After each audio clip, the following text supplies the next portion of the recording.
Magandang gabi mga kapamilya, episode 169 na tayo na FEJ's Batang Quiapo. Kinamusta nga nito ni Don Julio, no? Kung kinausap na ba ni Olga itong si Tanggol para mag-prepare, no? Para sa negosyo nila. Sabi naman ni Olga, handa na raw ang lahat, alam na raw ni Tanggol. Kaya sabi naman ni Don Julio, very good. Mas mabuti pa hintayin na lamang natin si Ramon, yung pagbalik niya rito. Nang sa gayon ay si Ramon na mismo ang magpakita sa anak niya kung ano ang negosyo natin. Pagkakataon na rin ito para makapag-banding ang mag-ama dahil matagal silang nawalay. Tama naman kayo papa, itong sinabi ni Olga. Samantalang itong si Edwin dumating na nga at tinanong siya agad ng kanyang ama, bakit madaling araw ka na umuwi kanina? Saan ka ba nagpunta? Atay, nagnegosyo lang ho kami ng mga tropa ko. Anong klaseng negosyo? Uso na kasi mga delivery ngayon mga rider. Nagdi-deliver kami ng mga pagkain. Tapos inabutan niya ng pera yung katulong. Sabi ng katulong, sir ako ba meron? Hatin na kayo. Doon sabi ni Giko, ikaw gahaman ka. Igahaman mo sa pera ng si Edwin. Sabi naman ni Marcy, Edwin ito lang sinasabi ko sa'yo.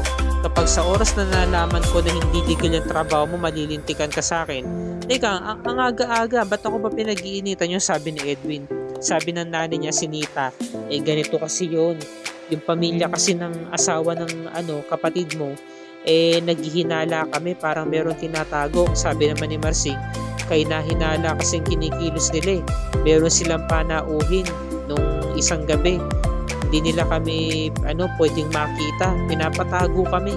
Sabi naman ni Edwin, nako, hayaan nyo na yun tay, wala naman kayong dapat problemahin, mabait naman yung bayaw ko, yung pamilya ng bayaw ko, mabait naman yun, kaya magtiwala lang kayo, kasi tay, gutom lang yan, kaya dapat ikain nyo. Sabi naman ni Masing, seryoso ako. Samantala, dumating na nga itong sinamukang kasi nakita ni Edwin yung sasakyan. Parang sinamukang na yan Dumating na nga sila at kinamusta sila ng kanyang pamilya. Kamusta ang honeymoon? Okay naman po. Gusto na rin kasi makita ni Mukang ang pamilya niya. Diba si Monique nga? Ayan na. Hinanap niya agad yung pamilya niya at sinalubong siya. Kamusta ho kayo? Okay lang ho ba kayo dito? Oo naman, okay kami. Bait nga sa akin ng mga magulang nito ni Albert. So sabi nun ni Edwin, okay kami rito sa mansion namin.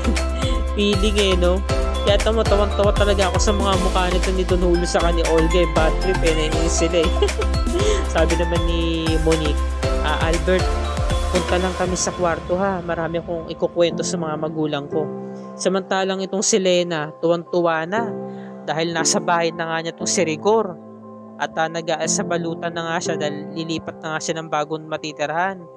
Ayun pala, nakahanda na yung almusal. Sabi niya gusto lang talaga kitang makita para makasabay na mag-almusal. Ang landi nilalambing niya talaga si Rigor Ayan sabay na sila nag-almusal at tuwang-tuwa naman tong si Dimagi ba, si Rigor. Yung kumbaga, yung hindi niya nakikita sa asawa niya, nakikita niya rito kay Lena, yung atensyon, di ba? Ayan sabay na raw silang kumain ng almusal. Samantalang tong si Noy lumapit kay Tinding. Tinding, hindi pa ba kayo nagpapansin ni Tess? Kung bahala siya. Siya naman itong may kasalanan Pinababawalan niya ako na makipagkita kay Tanggol.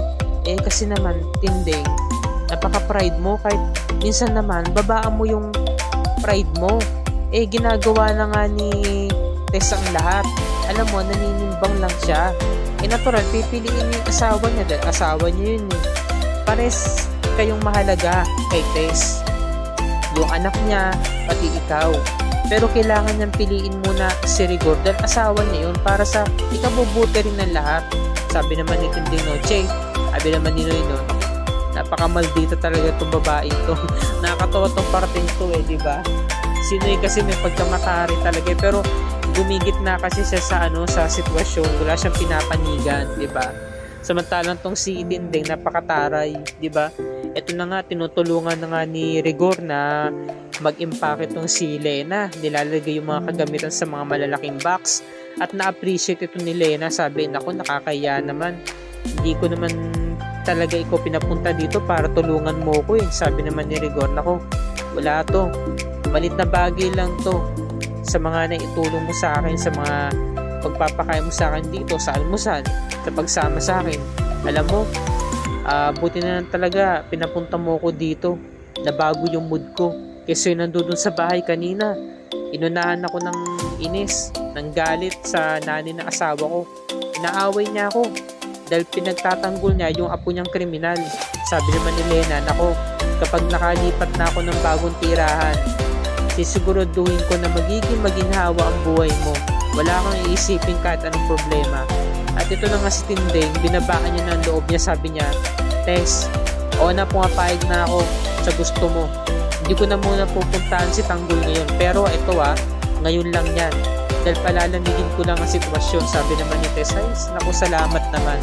Yun naman talagang hinihiling ko sa'yo, Tinding eh. Palamigin mo muna ang sitwasyon bago ka makapagkita kay Tanggol. Pero ito Tinding ay pangako mo sa akin na kapag makikipagkita ka kay Tanggol, huwag kang magpapahalata kay Rigor. Sabi naman ni Tinding, bahala ka dyan. Problema mo na yun. No? Nakakatuwa talaga itong mag-inang to eh. Samantalang itong si Mokang, pinakita niya nga yung kwintas na regalo sa kanya ni Albert. Napakaganda na diba? Sabi naman ni Nita, isukat ko nga. Mahal, bagay sa akin. Oo, bagay na bagay sa'yo. Alam mo, wala talaga akong masabi dyan sa asawa mo. Napakabait talaga. Kamusta na may honeymoon nyo? Eto po, tinuturing niya ako na parang isang prinsesa. Kaso, pansin ko lang po Naya sa Kataya, nung magkasama kami, lagi siyang nakababad sa telepono. Ganun ba? Bakit? Kasi nung minsan, pinagbawalan niya ako na huwag ko raw pakialaman yung telepono niya kasi nakita ko meron tumatawag. Muntikan ko nang sagutin kasi kukunin ko nga. Medyo pinagalitan niya ako. Sa akin naman, naunawaan ko naman siya kasi alam mo na, sa mga kagaya ni Ramon, businessman siya. Marami siyang mga katransaksyon, di ba? Kaya inuunawa ko.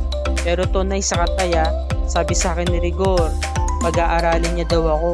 Yun yung magandang balita at saka paghahawakan niya daw ako ng negosyo. Sabi naman ni Marcy, tama yun anak. Maganda yun para may pagpatuloy mo yung pag-aaral mo at matupad na yung pangarap mo makapagtapos ka. Kaya nga po samantalang kung si Ramon, kinamusta sa pamilya niya po anong naging lakad ng transaksyon. Sabi naman ni Don Julio, okay naman, nakabili naman ng Red Phoenix, yun nga lang, muntik mabulyaso, muntik makita ng mga pakialamero, mga chismosa ng mga magulang na asawa mo, yung droga. Sabi naman ni Ramon, talaga ba? Paano naman nangyari yun? Sabi naman ni Olga, di ba sabi mo sa amin, wag na wag kami makikialam sa pamilya niya at sa kanya para walang gulo. Sabi naman ng tauhan ni nila, kaya nga po sir, tama po si Ma'am Olga. Nakita ko nga po si Edwin, yung bayaw mo. Nasa loob ng aeroplano mo, may pinapakilam ng mga papeles, sabi ni Ramon. Ako na ang bahalang gumawa ng paraan.